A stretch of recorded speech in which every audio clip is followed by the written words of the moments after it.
ሰበር መረጃ ዝምታዬ ይበቃል ሲል ያጫሉ ሁንዴሳው ለመንግስት ጠንከር ያለ ማስጠንቀቂያ ሰጠ። በሚሊዮን የሚቆጠር ብር የፈሰበት ያጫሉ ሐውልት ወዳጅ መሳይ ገዳዮች የተሳተፉበት ድራማ ሲል በሰፊው ተቃውሟል። በዝርዝር እናጋራለን። የቴዲ አፍሮ ቲዎሪክ አልበም ያስደነገጠው መንግስት የህዝብን ትኩረት ለማስቀየስ የሐውልት ምርቃት ላይ ተጠናክሮ ቀጥሏል ተብሏል። የፌዴራል ፖሊስ አላሰርንም ሲል የነበረውን ትቶ በቴዲ ጉዳይ ዝምታውን ሰብሯል። ምን አለ እንመለከተዋለን። ለኢትዮጵያ መንግስት ከባድ መርዶ ተሰምቷል። አሜሪካ በኤርትራ ላይ የጣለችው ማዕቀብ ልታነሳ መሆኑ ተገልጿል። በትግራይ አዲስ መሪ መሾሙና አሜሪካ የባህር በር ፍላጎትንም በኃይል ለማግኘት የሚደረግ ሙከራ እንደምትቃወም ማስጠንቀቋን በቀጠናው ምን አዲስ ለውጥ ያመጣል በስፋት እናጋራለን። በሱዳን የድሮን ጥቃት ጉዳይ አሜሪካ ጣቷን ወደ የትኛው አካል ቀሰረች? በሌላ በኩል በአሜሪካና በኢራን መካከል ለወራት የዘለቀው ጦርነት መጠናቀቁን በይፋ ታውጇል። ኦፕሬሽን ኤፒክ ፋሪ ያላሳካችሁ ግለሰቦች ምንድናቸው? ግቦችስ ምንድናቸው? በስፋት እናጋራለን። ሁሉንም ዝርዝር መረጃዎች ታደምጣላችሁ። መረጃውን ከወዲሁ ላይ ሸር በማድረግ አብራችሁን ልትቆዩ በአክብሮት እየጋበዝ በቀጥታ ወደ መረጃው እናመራለን።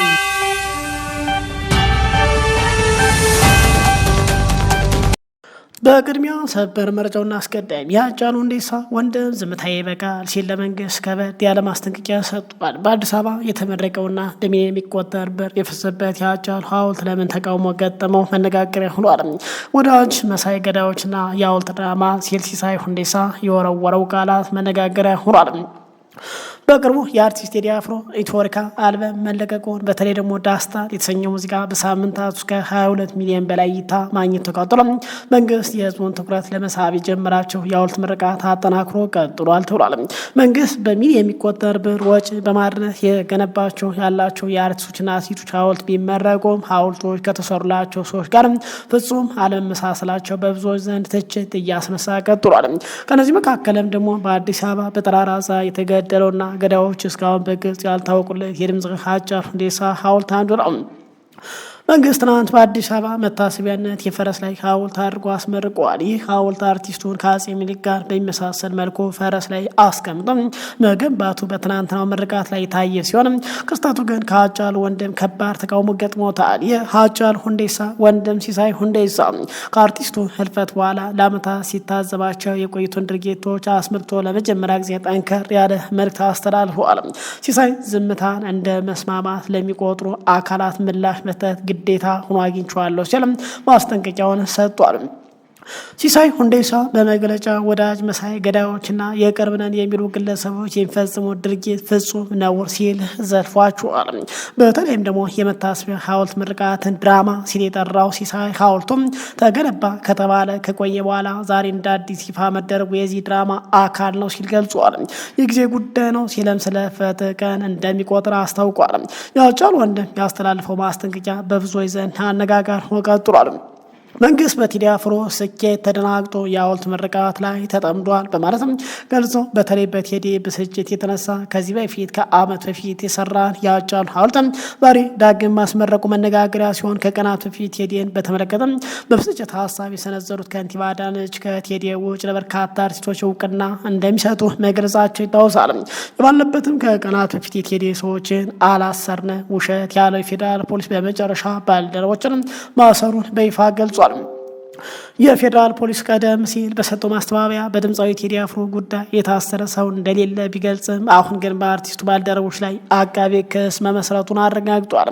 ስለታሰሩትና ፍርድ ቤት ቀርበው የ14 ቀን የጊዜ ቀጠሮ ስለጠየቀባቸው ሰዎች የተጠየቁት የፌዴራል ፖሊስ የህዝብ ግንኙነት ኃላፊ ጀላን አብዲ ለጊዜው በፍርድ ቤት በተያዘ ጉዳይ ላይ መረጃ ለመስጠት አልችልም ሲሉ ምላሽ ሰጥቷል። ከዚህ ቀደም ስለ በአጠቃላይ በስቱዲዮ ዝርፊያውና በአርቲስቱ ላይ እየተደረገ ነው ስለተባለው ጫና ማብራሪያ የሰጡት የምርመራ ኦፕሬሽን ዋና መምሪያ ኃላፊ ምክትል ኮሚሽነር ሙሊሳ አብዲሳ የፌዴራል ፖሊስ እንደዚህ አይነት ወንበድና አይሰራም፣ የሚሰራው በህግ ብቻ ነው ሲሉ መከላከላቸው ይታወሳል።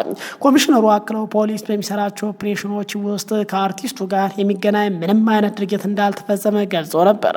በወቅቱ ኮሚሽነር ሙሊሳ አብዲሳ ሲያስረዱ ቴዲ አፍሮ የኢትዮጵያ ፌዴራል ፖሊስ ተጠርጣሪ እንዳልሆነና በእሱ ላይ ምንም አይነት የምርመራ ስራ እንዳልተሰራ ገልጸው ነበር።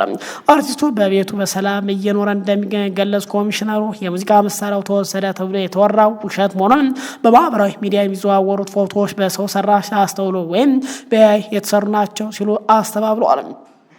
ድርጊቱንም ሌላ የፖለቲካ ፍላጎት ያላቸው ሰዎች አርቲስቱን መጠቀሚያ ለማድረግ የሚሰሩ ሲሉ ኮንነውታል። ምንም እንኳ የባልደረቦቹ መታሰርና የስቱዲዮ ጉዳይ አነጋጋሪነቱ ቢቀጥልም አርቲስት ቴዎድሮስ ካሳሁን ግን ቴዲ አፍሮ ከአልበሙ መውጣት ጋር ተያይዞ እስካሁን እየተነሱ ስላሉት ጉዳይ በይፋ የሰጠው ማብራሪያ የለም። ይህም የአርቲስቱ ዝምታ በብዙዎች ዘንድ የተለያየ ግምቶች እያመጣ ቀጥሏል።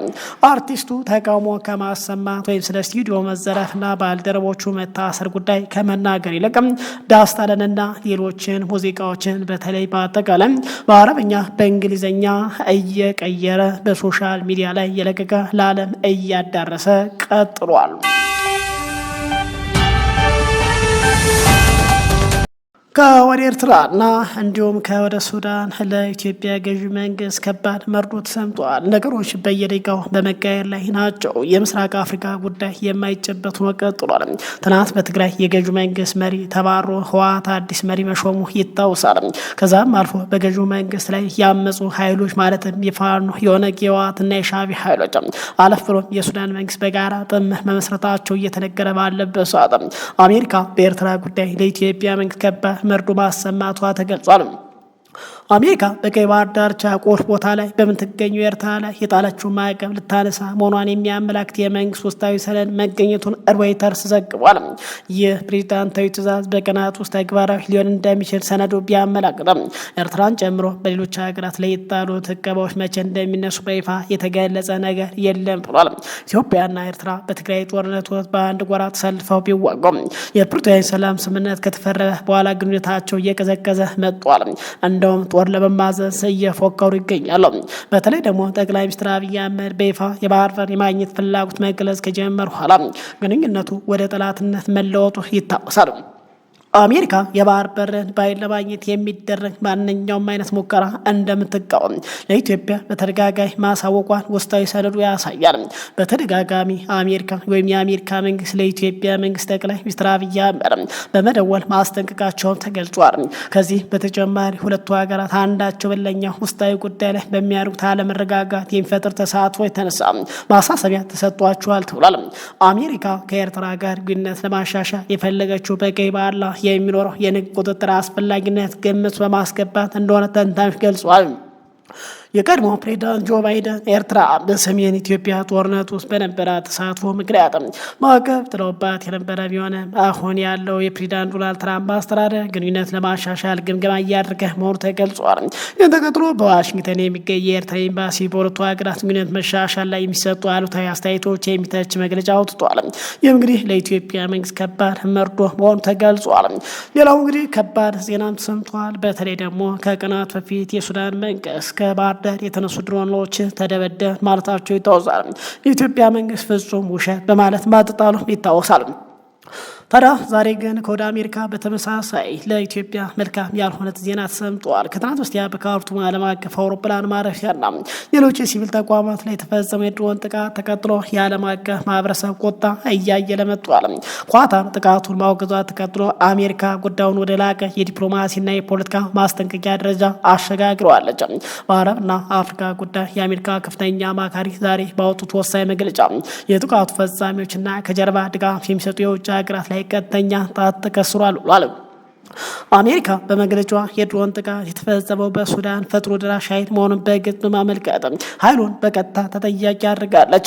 የሲቪል አውሮፕላን ማረፊያዎች የሰብአዊ እርዳታ አቅርቦቶችና ሰራተኞች ለማንቀሳቀስ እጅግ ወሳኝ መሆናቸው የጠቀሰው መግለጫ እንዲህ አይነት ጥቃቶች ሕይወት አድን እርዳታዎችን ለማድረስ ተጨማሪ እንቅፋት እየፈጠሩ በመሆኑ በአስቸኳይ ሊቆሙ ይገባል ሲሉ አስጠንቅቋል። በተጨማሪም ተፋላሚ ወገኖች የአውዳሚ ግጭት ወታደራዊ መፍትሄ እንደሌለው አምነው እንዲቀበሉ አሜሪካ ማሳስባል። ሰባው የተኩስ አቁም ስምምነት በማድረግ ወደ ቋሚ የተኩስ አቁም እንዲሸጋገሩና ሁሉን አሳታፊ በሆነ ሀገራዊ ውይይት መድረክ ስልጣኑን በሲቪል ለሚመራ መንግስት እንዲያስረክቡ ጥሪ አቅርባለች ተብሏል። የዚህ መግለጫ እጅግ ወሳኝና የቀጠናው ሀገራት የሚመለከተው ነጥብ የውጭ ኃይሎች ጣልቃ ገብነት የተመለከተ ሲሆን አሜሪካ በሱዳን ግጭት ለማንኛውም ወገን የሚሰጥ የውጭ ድጋፍ ወዲያውኑና ያለምንም ቅድመ ሁኔታ ማብቃት አለበት በማለት አጥብቃ አስጠንቅቃለች። ይህ የአሜሪካ መግለጫ ተራ የውግዘት ቃላት አይደለም። አሜሪካ ውጊያውን የሚያስከትል ማንኛውም ቀጣይነት ያለው የውጭ ድጋፍ ለግጭቱ መራዘም ነው ለሱዳን ሕዝብ ስቃይ ቀጥተኛ ኃላፊነት ይወስዳል ማለቷ በሱዳን ጦርነቱ እጃቸው አለበት ተብሎ ለሚጠረጠሩ ሀገራት የተሰጠ ቀይ መብራት ተብሏል። በቅርቡ ሱዳን የተባበሩት አረብ ኤሚሬት መነሻቸውን ያደረጉ ድሮኖች በኢትዮጵያ በኩል አልፈው ጥቃት እያደረሱብኝ ነው የሚል ክስ ማቅረቧም ይታወሳል። ምንም እንኳ ኢትዮጵያ ይህንን ብታስተባብልም አሜሪካ አርኤስኤፍ ለድሮን ጥቃት ተጠያቂ ማድረጓና የውጭ ድጋፍ ሰጪዎች አጥብቃ ማስጠንቀቂያ የሱዳን ክስ በተዘዋዋሪ እውቅና እንደሰጠች ይቆጠራል ተብሏል። ይህም እንግዲህ አሜሪካ ዩኤን ጨምሮ ሌሎች የውጭ ሀገራት ኢትዮጵያን ጨምሯል ከዚህ ድርጊታቸው እንዲታቀቡ ጫና መፍጠር መጀመሯን ያሳያል ተብሏል። ይህ ክስተት በሱዳን በኢትዮጵያ በግብጽና በኤርትራ መካከል ያለው የተወሳሰበ የጂኦፖለቲካ ሽኩቻ ወደ አዲስ ምዕራፍ ሊያሸጋግር ይችላል ተብሏል።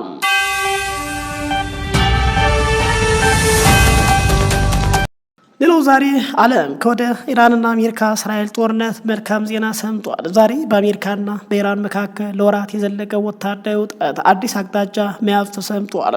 የአሜሪካ ውጭ ጉዳይ ሚኒስትር ማርኮ ሩቢዮ በዋይት ሀውስ በሰጡት መግለጫ ዩናይትድ ስቴትስ በኢራን ላይ የጀመረችው ወታደራዊ ዘመቻ ማጠናቀቋን በይፋ አስታውቃለች።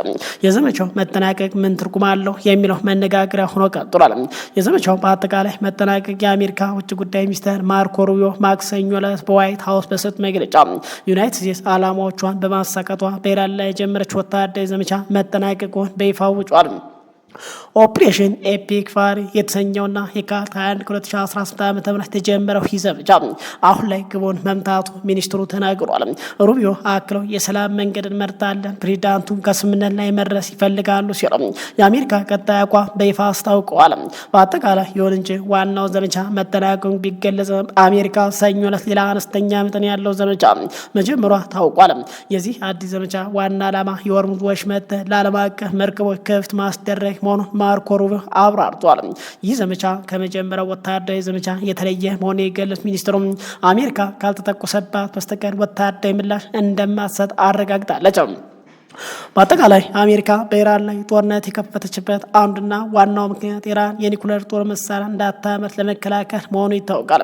ይሁን እንጂ እስካሁን ባለው ሂደት አሜሪካ የኢራንን በከፍተኛ ደረጃ የበለጸገ 408 ኪሎ ግራም ዩራኒየም ማውጣት አልቻለችም። በተጨማሪ የሆርሙዝ ወሽመጥ ለመርከቦች እንቅስቃሴ ሙሉ በሙሉ ክፍት የማስደረግ ጉዳይም እስካሁን ፈታኝ ሆኖ ቀጥሏል። የአሜሪካና የኢራን ግንኙነት ከወታደራዊ ግጭት ወደ ዲፕሎማሲያዊ ንግግር ይሸጋገር ይሆናል። የሆርሙዝ ወሽመጥ ውጥረት በሰላም ይፈታ ይሆናል። እናንተስ በዚህ ጉዳይ ላይ ምን ትላላችሁ? ሀሳባችሁን በኮሜንት እንድታጋሩ በአክብሮት እየጋበዝን ወቅታዊና እውነተኛ መረጃዎች በፍጥነት ለማግኘት ቻናላችን ሰብስክራይብ በማድረግ ቤተሰብ እንድትሆኑ በአክብሮት እንጋብዛለን። ይህ መረጃ ለሁሉም ይደርሰን ከወደዳችሁት ላይክ፣ ሸር ማድረጋችሁ እንዳትዘነጉ። በሌላ መረጃ እስከምንገናኝ በያላችሁበት ሰላም ቆዩ።